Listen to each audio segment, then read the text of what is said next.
Welcome back. आप देख रहे हैं मनी गुरु। चर्चा आज हम कर रहे हैं कैसे आपको अपना आईटीआर फॉर्म फिल करना है, क्योंकि अब समय काफी कम रह गया है और किन बातों का आपको ख्याल रखना है। आज के एक्सपर्ट बलवंत जैन हमारे साथ मौजूद हैं। तो प्रोसेस तो हमने समझा, कैसे आपको साइट पर जाना है, इनकम टैक्स इंडिया e-filing.gov.in, ये वो वेबसाइट है जहां पर आपको अपना टैक्स फाइल करना है इस बार, और हर बार यही रहता है। तो आपको ये आईडी आपको पता होना चाहिए।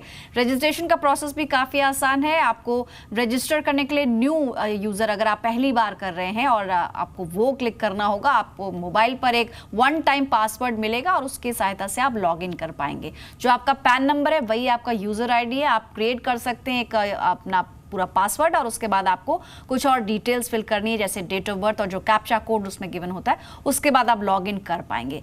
लेकिन एक बार आपने लॉगिन कर लिया और आप उस पेज पर पहुंच गए, तो जरा एक्सपर्ट से समझ लेते हैं कि कौन कौन सी जानकारियां आपको देनी होंगी। बलवंत जी, जैसे कि हम जानते हैं सैलरीड हैं या फिर कोई भी और इन्वेस्टमेंट्स के जरिए कोई अगर हमें इनकम हो रही है, वो सब शो करनी होती है। लेकिन इस बार एक और कॉलम इंट्रोड्यूस हुआ है ITR 1 में, खासतौर पे जो डीमोनेटाइजेशन के टाइम पे कैश जमा हुआ है उसकी ये जानकारी देनी है।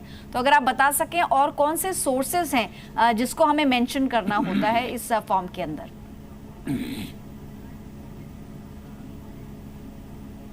देखिए पल्लवी, पहले तो मैं जवाब दूंगा आपकी जो क्वेरी है कि आपको हर एक फॉर्म में, इंक्लूडिंग जो ITR 1 है उसमें भी आपको जो डीमोनेटाइजेशन के पीरियड का, जो 8 नवंबर से लेकर 30 दिसंबर तक के पीरियड के बीच में आपने जो भी पैसा अपने बैंक अकाउंट में जमा, कैश में जमा किया है, अगर मतलब वो राशि अगर 2 लाख से ज़्यादा है तो आपको उस कॉलम में मतलब अलग अलग बैंक अकाउंट की detail bank account wise detail में डालना है। और वो ज़रूरी नहीं कि आपका पैसा है वो सिर्फ सेविंग बैंक अकाउंट में ही जमा हुआ हो। अगर आपने लोन या आपकी कोई किस्त भी अगर कैश में भरी और कुल मिला के 2 लाख से ज़्यादा है, तो आपको जो ये कॉलम है इसमें सबमिट करना है। और एक बात और पल्लवी में बताना चाहूँगा कि ऐसा नहीं कि आपने जो पुराने नोट है, जो नोट बैन हो गए 500 और 1000 रुपये के, और वो डिपॉजिट की है तो ही आपको ये कॉलम में डिटेल डालनी, ऐसा नहीं है। अगर आपने आपके जो 2000 वाले या 500 के जो नए नोट है और उसका भी अगर डिपॉजिट जो अगर 2 लाख से ज़्यादा है इस पीरियड के दौरान, तो भी आपको ये डिटेल है वो सब सबमिट करनी है। दूसरा जो प्रश्न है आपका कि आपका क्या क्या बताना है, तो देखिए अभी आपकी कौन कौन से हेड की इनकम है, मतलब वो इवन आपकी एग्जम्प्ट इनकम है तो भी एग्जम्प्ट इनकम का शेड्यूल है वो उसमें आपको बतानी है। तो कोई भी प्रकार की अगर इनकम आपकी होती है वो आपको आपके इनकम टैक्स का ITR फॉर्म में तो भरनी है। परंतु आप कोई इनकम को एग्जम्प्ट कंसीडर करें उसके पहले आपको ये पक्का विश्वास होना चाहिए कि ये एग्जम्प्ट इनकम ही है। मतलब कई बार जो इनकम एग्जम्प्ट नहीं होते हैं और लोग समझ लेते हैं कि भाई ये इनकम एग्जम्प्ट है। जैसे आपको सेविंग बैंक अकाउंट पे इंटरेस्ट मिलता है, तो सेविंग बैंक अकाउंट पे मिलने वाला इंटरेस्ट है वो आपके हाथ में एग्जम्प्ट नहीं है।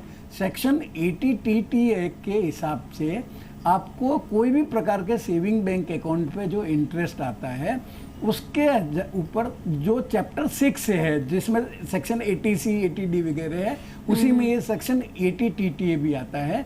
तो 10,000 रुपये तक के सेविंग बैंक के इंटरेस्ट की आपको छूट, डिडक्शन मिल जाता है। परंतु अगर आपकी 3,000 रुपये की भी अगर सेविंग बैंक का इंटरेस्ट आया है तो आपको इनकम फ्रॉम अदर सोर्सेज का इंटरेस्ट का जो कॉलम है वहां आपको दिखाना है, और फिर जो डिडक्शन का कॉलम है उसमें दिखाना है। परंतु अगर 10,000 से ज़्यादा है, सपोज 15,000 है, तो इफेक्टिवली आपको 5,000 रुपये पे टैक्स भरना पड़ेगा। परंतु चूंकि क्या सेविंग बैंक अकाउंट पे TDS का प्रोविजन नहीं है रेसिडेंट के लिए, तो लोगों का यही प्रिजम्पशन रहता है कि नहीं सेविंग बैंक अकाउंट का इंटरेस्ट तो दिखाने का जरूरत ही नहीं है, वो तो एग्जम्प्ट इनकम है। तो मैं ये बताना चाहूँगा। इसी तरह जैसे FD इंटरेस्ट पे भी लोग समझते हैं मेरा TDS कट गया है, तो TDS कटना और आपकी टैक्स लायबिलिटी का निर्वाह दोनों अलग अलग चीज है। आपका स्लैब रेट ज्यादा हो सकता है, TDS आपका हो सकता 10% पे ही कटेगा, तो आपको आपकी इनकम में ऐड करना पड़ेगा। और TDS का आप जो 10% के हिसाब से कटा है उसका आप क्रेडिट ले सकते हैं। और अगर आपके स्लैब 10% से ज्यादा है तो आपको उसका जो बैलेंस टैक्स लायबिलिटी उसका भी पेमेंट करना पड़ेगा। तो आपकी जो बैंक पासबुक वगैरह है, और अगर म्यूचुअल फंड में आप इन्वेस्टमेंट वगैरह करते हैं तो म्यूचुअल फंड के जो इन्वेस्टमेंट जो डिटेल स्टेटमेंट है उसमें आप देख लीजिए क्या रिडेम्पशन वगैरह किया है, क्या स्विच वगैरह किया है, और उसमें जो भी इनकम आती है और जो इनकम आपके बैंक अकाउंट में रिफ्लेक्ट होती है। जैसे म्यूचुअल फंड में अगर स्विच किया है तो वो आपके बैंक अकाउंट में रिफ्लेक्ट नहीं होगी, तो वो आपको पता लगाना पड़ेगा। तो मेरे हिसाब से आपको कोई भी प्रकार की इनकम, भले ही वो एग्जाम तो आपके आईटीआर के जो रिलेवेंट शेड्यूल है उसमें डिस्क्लोज तो करनी ही पड़ेगी। ठीक है, तो आप जितने भी आपके सोर्सेज हैं बिसाइड सैलरी, वो भी हेड्स आप ध्यान से पढ़ें और सारी डिटेल्स आपको अपने फॉर्म में फिल करनी है। लेकिन एक गलती जो कई लोगों से होती है बलवंत जी, वो होती है वेरिफिकेशन की। फॉर्म तो आपने भर दिया, सबमिट भी कर दिया, लेकिन वेरीफाई नहीं करते और फिर जब समय निकल जाता है तब फिर उन्हें पता चलता है कि उन्होंने न तो प्रिंट आउट निकाल के उसे बैंगलोर भेजा था और ना ही उन्होंने उसे सेल्फ वेरिफिकेशन किया था। तो ये बताइए कि वेरिफिकेशन कैसे कर सकते हैं, यानी कि इलेक्ट्रॉनिक वेरिफिकेशन होना चाहिए या फिर जो पुराना तरीका है हमेशा से कि आप उसको भरने के बाद आप उसका प्रिंट आउट निकालिए और फिर बैंगलोर ऑफिस भेजिए। तो ये वेरिफिकेशन के बारे में बहुत सारी कंफ्यूजन है, थोड़ा सा क्लियर कर दीजिए। देखिए पल्लवी, ऐसा है कि इंडिविजुअल और एचईओ में जिनका बिजनेस है और जिनके बिजनेस की टैक्स ऑडिट होती है, तो उनके लिए जो अपना जो इनकम टैक्स का रिटर्न है वो डिजिटल सिग्नेचर से ही वेरीफाई करना जरूरी है।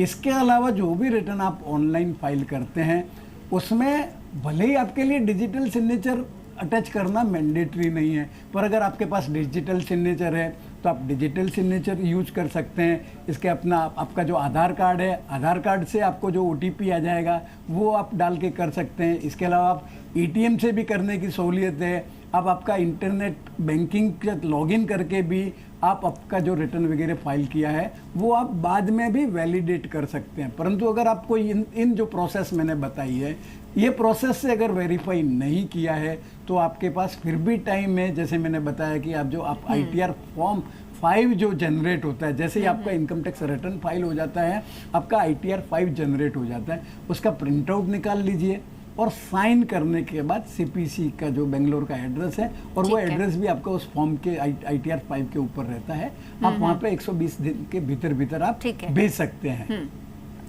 यानी अगर डिजिटल सिग्नेचर नहीं है तो आपको आईटीआर 5 को साइन करके सीपीसी यानी कि सेंट्रल प्रोसेसिंग सेंटर जो कि बेंगलुरु में है और फॉर्म के अंदर ही उसका एड्रेस होगा, वहां पर भेजना होगा ताकि वेरिफिकेशन प्रोसेस पूरा कंप्लीट हो सके। और याद रहे कि 120 दिन का एक स्लॉट है, आपने जिस दिन फाइल किया उसके 120 दिनों के अंदर आपको ये पहुंचाना होगा। लेकिन फिर भी कई बार गलतियां हो जाती हैं, कुछ ना कुछ हम मिस कर जाते हैं। हालांकि एक गलती उनमें से यही थी कि आपने वेरीफाई नहीं किया। उसके अलावा कौन सी और गलतियां हैं जो कि नहीं करनी है, जिनसे दिक्कत हो सकती है और आपका जो पूरी जो मेहनत है फॉर्म भरने की वो बेकार जाएगी? तो एक बार वो भी बता दीजिए कि किन किन चीजों को अवॉइड करना है।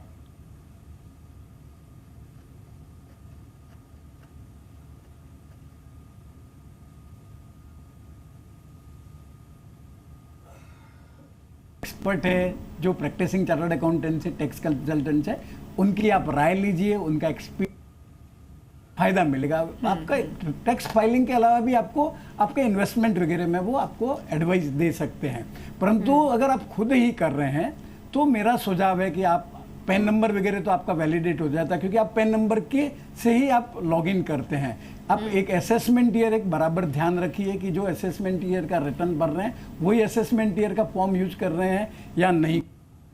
ठीक है, तो ये सब चीज़ें जो आपको ध्यान में रखनी है, क्विकली बता दें क्या क्या वो चीज़ें जो भी आपने डिटेल्स भरी है उनमें कोई गलती नहीं होनी चाहिए, अदरवाइज आपका जो पूरा प्रोसेस है वो दोबारा से आपको करना पड़ेगा। और फॉर्म ठीक चूज करिए, यानी ये जान लीजिए आपके लिए कौन सा फॉर्म सही है, आप सैलरीड हैं या फिर बिजनेसमैन। और उससे पहले आप फॉर्म 26AS इसको ज़रूर वेरीफाई कर लें। और कोई भी डिडक्शन अगर आपको क्लेम कर रहे हैं, यानी कोई भी इन्वेस्टमेंट्स आपने किए हुए हैं वो ज़रूर आप शामिल कर लें, उसे इंक्लूड करना ना भूलें। कई बार होता है कि समय पर आपने वेरीफाई नहीं किया ITR 5 तो भी गलती हो सकती है, और कई बार प्रिंट आउट निकाला लेकिन साइन करना भूल गए। इस तरह की गलतियों को अवॉइड कीजिए ताकि आपको आने वाले समय में कोई दिक्कत ना आए। शुक्रिया बलवंत जी, आपका समय निकाला आपने और ITR के बारे में बताया। तो आज की इस खास पेशकश में इतना ही, दीजिए इजाजत, नमस्कार।